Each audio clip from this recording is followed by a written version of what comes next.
Nah, kalau berlebihan, biasanya akan meningkatkan tekanan darah kembali lagi pada orang yang sensitif terhadap sodium. Kalau enggak ya. Terus bisa meningkatkan resiko terkena penyakit jantung, bisa membuat kekacauan pada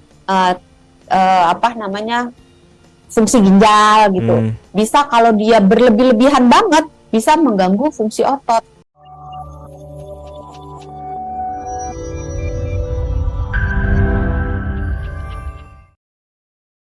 Nah, kalau berlebih nih dok, apa potensi penyakit nih yang bisa ditimbulkan kalau berlebihan mengonsumsi garam? Yang dirasakan atau efek jangka panjangnya?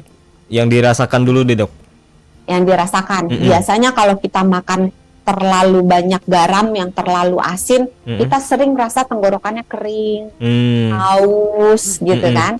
Terus rasa badan kayak agak bengkak, mukanya, pipinya kok agak cabi, matanya agak bengkak, terus perut agak nggak enak, agak-agak rasa gendut gitu.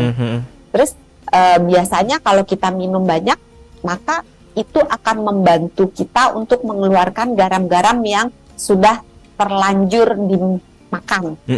Terus tips lagi ya, boleh ya? Boleh. Tips lainnya adalah kalau kita makan yang terlalu asin, terlalu banyak garam, terlalu banyak sodium, tapi ini tidak menghilangkan efek negatifnya ya, hanya membantu mengurangi efek negatifnya dengan cara kita mengkonsumsi makanan-makanan yang tinggi kalium. Makanan tinggi kalium itu apa? Ayo. Nih tinggi kalium, susu, bukan ya? Itu kalsium. Tapi pisang makanan yang tuh tinggi kalium kalau itu banyak pada sayur dan buah-buahan. Misalnya bayam, kentang. Kalau buah-buahan itu banyak pada apel, anggur, pisang. Gitu. Nah, itu bisa membantu mengurangi efek negatif dari garam. Nah, kalau berlebihan, biasanya akan meningkatkan tekanan darah kembali lagi pada orang yang sensitif terhadap sodium. Kalau enggak ya. Terus bisa meningkatkan resiko terkena penyakit jantung. Bisa membuat kekacauan pada fungsi ginjal gitu. Bisa kalau dia berlebihan banget, bisa mengganggu fungsi otot.